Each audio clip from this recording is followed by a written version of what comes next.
नमस्कार. महाराष्ट्राची खबर बातमध्ये मी विशाल पाटील आपल्या सगळ्यांचं स्वागत करतो आणि आता पाहणार आहोत सविस्तर बातमीपत्र. आणि बातमीपत्राच्या अगदी सुरुवातीला या क्षणाची मोठी आणि महत्त्वाची बातमी ती म्हणजे अगदीच काही क्षणामध्ये मुख्यमंत्री एकनाथ शिंदे हे राज्यातल्या जनतेशी संवाद साधणार आहेत. यावेळेला मात्र सोशल मीडियाच्या माध्यमातून ते जनतेशी संवाद साधणार असल्याची माहिती कळते. मुख्यमंत्री एकनाथ शिंदे हे फेसबुकच्या माध्यमातून जनतेशी संवाद साधतील.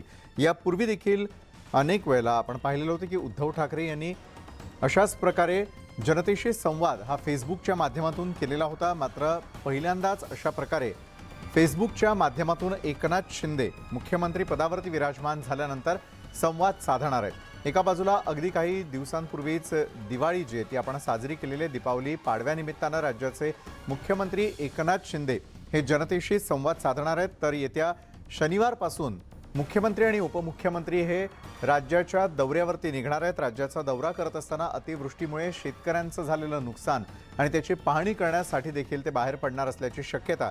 तर महाराष्ट्रातल्या जनतेला दिवाळीच्या शुभेच्छा आणि दिवाळीच्या शुभेच्छांसोबतच सरकारनं आतापर्यंत केलेली कामं याचा लेखाजोखा फेसबुकच्या माध्यमातून संवाद साधताना मुख्यमंत्री मांडण्याची शक्यता वर्तवली जाते. तर दीपावली आणि पाडव्यानिमित्त राज्याचे मुख्यमंत्री एकनाथ शिंदे अगदी काही क्षणात सोशल मीडियाच्या माध्यमातून जनतेशी संवाद साधणार आहे, ज्याचं थेट प्रक्षेपण न्यूज 18 लोकमतच्या माध्यमातून आपण देखील पाहू शकणार आहात. राज्यात या क्षणाला अनेक घडामोडी सुरू असल्याचं पाहायला मिळतंय. एका बाजूला दिवाळीच्या निमित्तानं असलेलं शिधावाटप असेल किंवा एकमेकांवरती अजूनही टीकेचं सत्र हे थांबलं नसल्याचं दिसतंय. कारण राज्यामध्ये देवेंद्र फडणवीस आणि एकनाथ शिंदे यांचं सरकार अस्तित्वात आल्यानंतर मात्र यापूर्वी असलेली उद्धव यांची शिवसेना आणि इतर अशा प्रकारचा सामना रंगल्याचं पाहायला मिळतंय. गेल्या कित्येक दिवसांपासून एकनाथ शिंदे आणि देवेंद्र फडणवीस यांचं सरकार हे सातत्यानं महाविकास आघाडीवरती देखील टीका करताना दिसतंय. तर महाविकास आघाडीकडून देखील प्रत्युत्तर दिलं जात असताना या अनेक घडामोडींच्या पार्श्वभूमीवरती आजच्या सोशल मीडियाच्या माध्यमातून जनतेशी संवाद साधत असताना नेमकं राज्याचे मुख्यमंत्री काय बोलतात याकडे सगळ्यांचं लक्ष लागून आहे.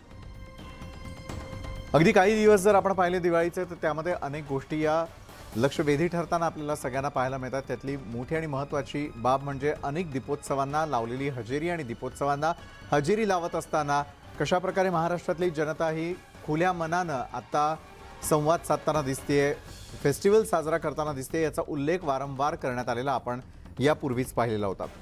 आणि उदय जाधव आपले प्रतिनिधी यावेळेला आपल्याशी जोडले गेलेले आहेत, अधिक माहिती देत आहेत आपल्यापर्यंत. उदय, मुख्यमंत्र्यांचा जनतेशी संवाद अगदी काही क्षणामध्ये सुरू होण्याची शक्यता आहे, मात्र कुठल्या महत्त्वाच्या मुद्द्यांवरती ते बोलण्याची शक्यता आहे?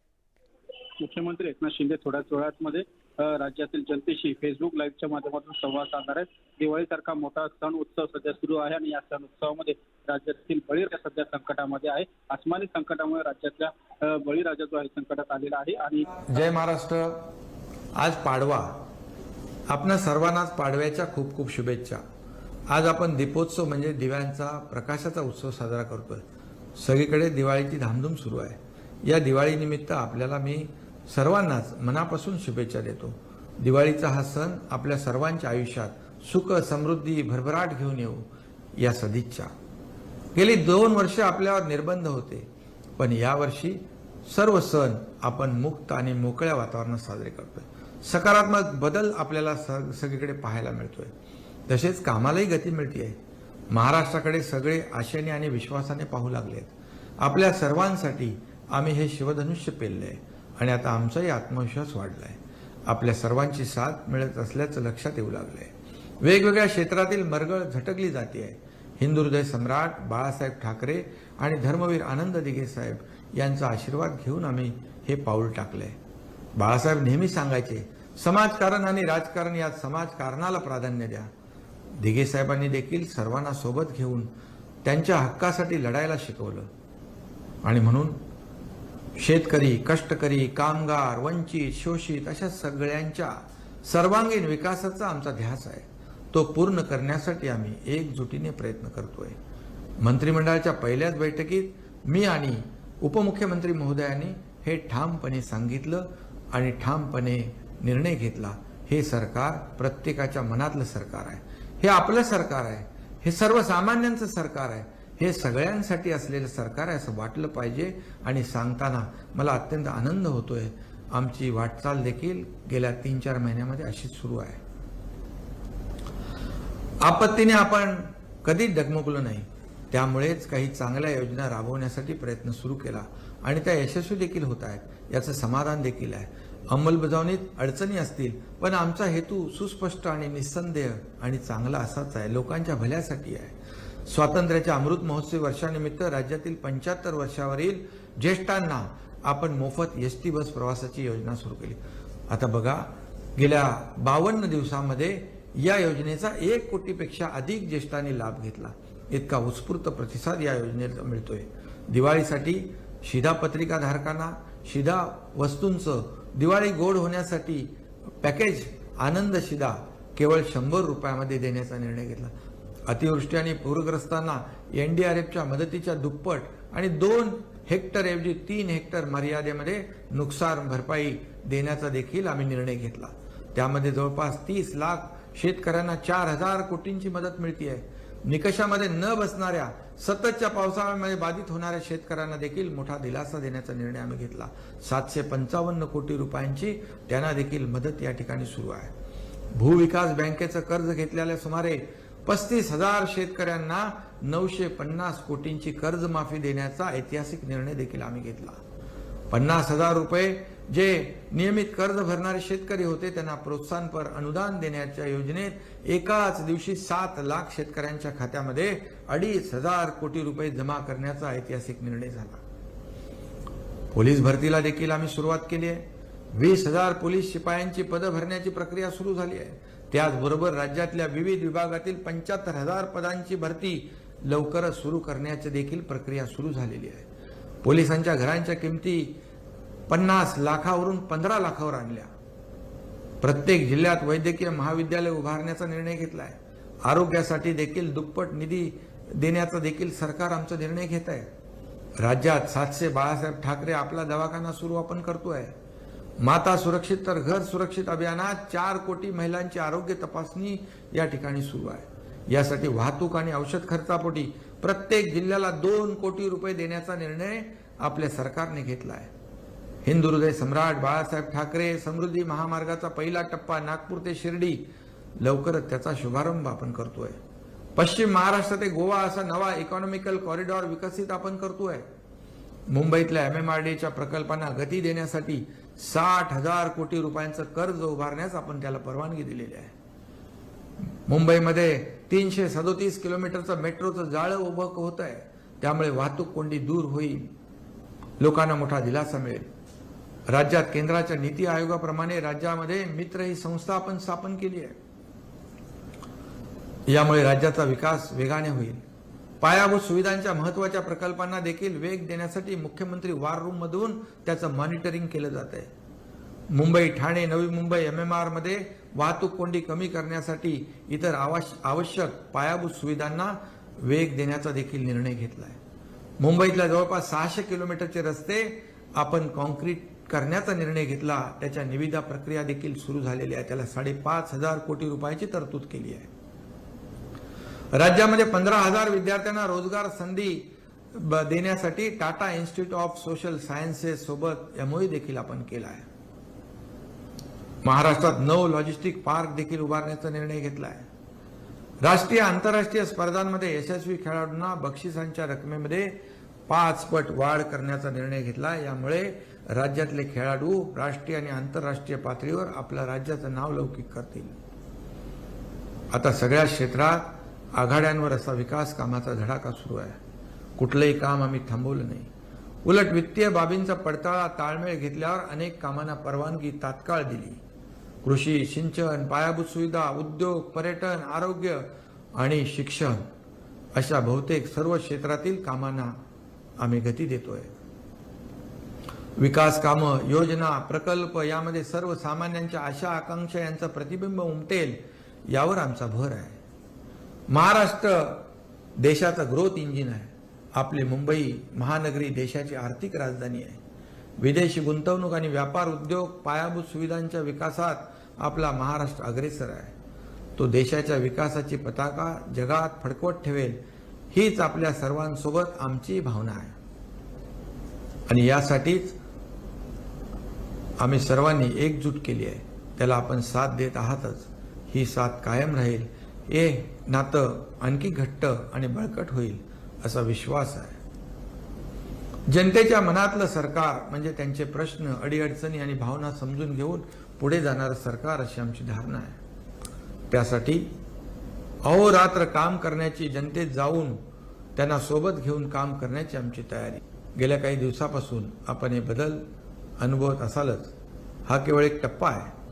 आमच्या सरकारला अजून मोठी मजल गाठायची आहे. आपल्याशी संवाद साधण्याचा, आपल्यासमोर विचार ठेवण्यासाठी दिवाळी एक संधी ठरली इतकंच. पुन्हा एकदा आपल्या सर्वांना निरामय आरोग्य लाभावं आणि सगळ्यांच्याच आयुष्यात दीपोत्सवाचं हे पर्व आपल्या सर्व मनोकामना पूर्ण करणारे क्षण घेऊन येवो अशा माझ्या आणि माझ्या कुटुंबियांतर्फे हृदयपूर्वक हार्दिक हार्दिक शुभेच्छा. शुभ दीपावली. धन्यवाद. जय हिंद. जय महाराष्ट्र. तर अगदी थोडक्यामध्ये दिवाळी संदर्भातला संदेश यावेळेला मुख्यमंत्री एकनाथ शिंदेंनी राज्यातल्या जनतेला दिलेला आहे. ज्या वेळेपासून आपण सत्तेत आलेलो आहोत तेव्हापासून आतापर्यंत केलेल्या संपूर्ण कामांचा आढावा त्यांनी जनतेसमोर मांडला. तर दुसरीकडे विविध कामांना आपण गती देण्याचा प्रयत्न करत असल्याचं देखील ते म्हणाले. शेतकऱ्यांसाठीच्या असलेल्या योजना, अनेक नव्या कामांना परवानगी देखील देण्यात आलेल्या आहेत. त्यामुळे वेगवान पद्धतीनं राज्याचा कारभार चालेल असा देखील विश्वास त्यांनी व्यक्त केला. विविध कामांना गती देण्याचा प्रयत्न आपल्या सरकारकडून सुरू असल्याचा देखील उल्लेख मुख्यमंत्र्यांनी आपल्या या जनतेशी संवाद साधत असताना केलेला आहे. मुख्यमंत्र्यांनी दिवाळीचा संदेश देत असताना आतापर्यंतच्या कामाचा लेखाजोखा राज्यातल्या जनतेसमोर मांडला.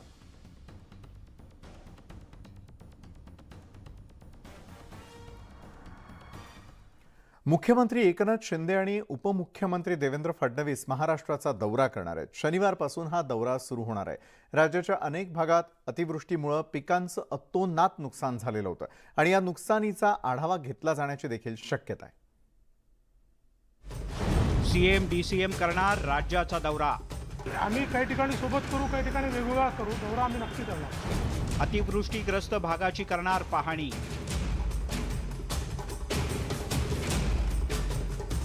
पाहणी दौऱ्यावरून रंगलं राजकारण. ओला दुष्काळ आता पाच दुष्काळचं वाटोळं झालं. हे जात आहेत सरकार म्हणून जात आहेत. त्याच्यात काय एवढा ढोल वाजवायचे. सरकार आहे. मुख्यमंत्री एकनाथ शिंदे आणि उपमुख्यमंत्री देवेंद्र फडणवीस लवकरच महाराष्ट्राचा दौरा करणार आहेत. दिवाळीपूर्वी राज्याच्या अनेक भागात अतिवृष्टीमुळे पिकांचं प्रचंड नुकसान झालंय. काही ठिकाणी ढगफुटी झाल्यामुळे शेतजमीन सुद्धा खरडून गेले. हातातोंडाशी आलेलं पीक वाया गेल्यामुळे दिवाळीसारख्या सणाच्या वेळेला बळीराजा हवाल दिलाय. या पार्श्वभूमीवर मुख्यमंत्री आणि उपमुख्यमंत्री राज्याचा दौरा करणार आहेत. तुम्ही मुख्यमंत्री आणि उपमुख्यमंत्री राज्यभर दौरा करणार आहे. आम्ही काही ठिकाणी सोबत करू, काही ठिकाणी वेगवेगळा करू. दौरा आम्ही नक्की करणार. मुख्यमंत्री आणि उपमुख्यमंत्र्यांच्या या पाहणी दौऱ्याला राजकीय किनार असल्याची चर्चा राजकीय वर्तुळात आत्ताच सुरू झाली आहे. शिवसेनेतील 40 आमदारांच्या बंडानंतर पुढच्या महिन्यात उद्धव ठाकरे राज्यभराचा दौरा करणार आहेत. विशेष म्हणजे मुख्यमंत्री एकनाथ शिंदे यांच्या ठाणे जिल्ह्यातूनच या दौऱ्याला सुरुवात होईल. मात्र ठाकरेंच्या दौऱ्यापूर्वीच मुख्यमंत्री आणि उपमुख्यमंत्री शेतकऱ्यांच्या बांधावर जात आहेत. सत्ताधाऱ्यांनी दौऱ्यासाठी साधलेल्या टायमिंगवरून राजकीय वर्तुळात चर्चा सुरू आहे. ओला दुष्काळ आता पार दुष्काळचं वाटोळं झालं. ओला दुष्काळाच्या करता दिवाळीच्या आधी मी स्वतः मुख्यमंत्र्यांना भेटलो. तुम्ही स्वतः पाहिलं.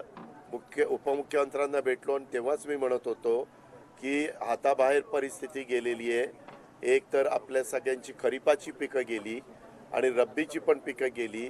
शेतकरी अक्षरशः काय त्याला करावं आणि काय करू नये ते सुचत नाही. ते सत्तेत आहेत. त्यांचे दौरे राजकीय का बघतात? त्यांना तर जायलाच पाहिजे. आता मुख्यमंत्री उद्धवजी झाले तर करोना होता, त्यावेळेला त्यांनी त्या पद्धतीने सांभाळलं. उद्धवजीने आता महाराष्ट्र म्हणून आज आपण सण पण इतक्या दणक्यात साजरे करतोय. त्यामुळे ते जात आहेत, ते त्यांच्या पक्षाचा आता अजेंडा. पण हे जात आहेत सरकार म्हणून जात आहेत. त्याच्यात काय एवढं ढोल वाजवायचे. सरकार आहे आणि सरकार म्हणून जात असतील तर पक्षही वाढवा. राज्यातील अतिवृष्टीवरून विरोधकांनी राज्य सरकारला चांगलंच धारेवर धरलंय. राज्यामध्ये ओला दुष्काळ जाहीर करण्याची मागणी विरोधकांच्याकडून सातत्यानं केली जाते. मात्र राज्य सरकार त्यासाठी तयार नाही. दिवाळीपूर्वी उद्धव ठाकरे यांनी औरंगाबादचा धावता दौरा केला होता. शेतीच्या बांधावर जाऊन त्यांनी अतिवृष्टीग्रस्त शेतकऱ्यांशी संवाद साधला. तसंच नुकसानग्रस्त शेतकऱ्यांना हेक्टरी 50,000 रुपयांच्या आर्थिक मदतीची मागणी सुद्धा ठाकरे यांनी केली होती. या पार्श्वभूमीवर शनिवारपासून सुरू होणाऱ्या मुख्यमंत्री आणि उपमुख्यमंत्र्यांच्या दौऱ्याला महत्त्व आहे. Bureau report, news 18 Lokmat. Bachchu Kadu आणि रवी राणा यांच्यामधला वाद हा दिवसेंदिवस वाढत चाललेला आहे. रवी राणांनी माझ्यावरती केलेले आरोप सिद्ध करावेत, नाहीतर त्यांनी माफी मागावी, अन्यथा राणांना जशास तसं उत्तर देण्याचा इशारा बच्चू कडूंनी दिलाय. रवी राणांमुळे मी एकटा नाराज नसून 50 आमदार नाराज आहेत. अनेकांनी संपर्क साधून नाराजी व्यक्त केल्याचंही बच्चू कडू यांनी म्हटलेलं आहे. मी केलेल्या मागणीवर 1 तारखेपर्यंत विचार न झाल्यास आक्रमक भूमिका घेण्याचा इशारा देखील त्यांनी दिला.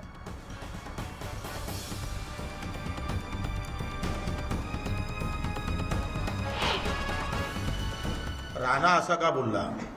त्याची एकट्याची बोलाची कुवत नाही, ताकद नाही. तो कोणाच्या भरोश्यावर बोलतोय हे तपासणं फार महत्वाचं आहे. त्यानं एकावरच प्रश्नचिन्ह निर्माण केले नाही, फक्त बच्चू कडूवर प्रश्नचिन्ह नाही तर 50 आमदारावर प्रश्नचिन्ह निर्माण झाले आहे. मग 50 आमदारावर जेव्हा प्रश्नचिन्ह निर्माण होतं तेव्हा सीएमवर पण प्रश्नचिन्ह निर्माण होणार, देवेंद्रजीवर प्रश्नचिन्ह निर्माण होणार. बरेच आमदार आमच्या संपर्कात आहे. 7 ते 8 आमदारांचा फोन येऊन गेला का बा हे आमच्यासाठी आता अस्तित्वाला प्रश्न निर्माण झाला, आमच्या अस्तित्वाला प्रश्न निर्माण झाला. आज बच्चू कडूवर आरोप सत्तेतल्या माणसानं करावं.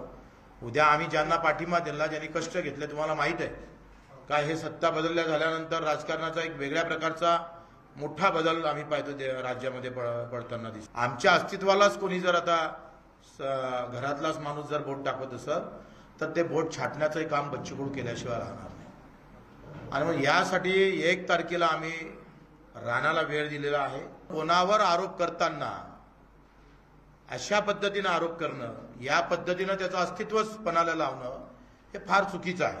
आणि म्हणून आम्ही पुरावे मागितले 1 तारखेपर्यंत. 1 तारखेपर्यंत राणानं पुरावे द्यावे. राज्यामध्ये पालिका निवडणुका प्रदीर्घ काळ लांबलेल्या आहेत आणि या निवडणुका कधी होणार याची प्रतीक्षा सर्वांनाच लागून राहिली आहे. या निवडणुका कधी होतील हे निवडणूक आयोगच सांगू शकेल, असं उपमुख्यमंत्री देवेंद्र फडणवीसांनी स्पष्ट केलं. मुंबईच्या माजी महापौर किशोरी पेडणेकरांनी यावरून राज्य सरकारवर टीका केली आहे.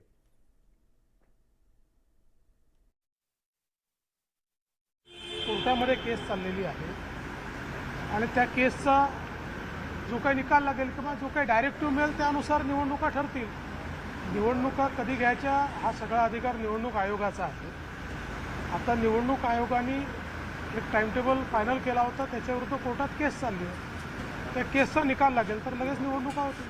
कोणी विचारलं इलेक्शन कधी होणार, तर एक सांगतात देव आणि हे ठरवेल, कोर्ट ठरवेल, तर एक सांगतात जानेवारीत. म्हणजे हे 2 देव जे आज महाराष्ट्राच्या याच्यावर बसले ते ठरवणार आहेत की महाराष्ट्रामध्ये इलेक्शन कधी लागणार. अर्थात तुम्ही कधीही लावा, लोकशाही बळकटही तुम्हाला दिसून येईल. ब्रेकनंतर आपल्या सगळ्यांचं पुन्हा एकदा स्वागत आणि आपण पाहताय महाराष्ट्राची खबरबात. दिवाळी पाडव्याच्या निमित्तानं यावर्षी बाजारामध्ये दाखल झालेल्या नवीन गुळाचे सौदे आज निघाले आणि यावर्षीच्या गुळाला 5,100 रुपये इतका उच्चांकी दर मिळाला. गुळाला मिळालेल्या या दरामुळे शेतकऱ्यांच्या कष्टाला गोडवा आलाय. मात्र हा दर कायम राहावा आणि दर पाडण्याचा प्रयत्न जर झाला तर सरकारनं त्यामध्ये हस्तक्षेप करावा अशी अपेक्षा शेतकऱ्यांनी व्यक्त केली आहे.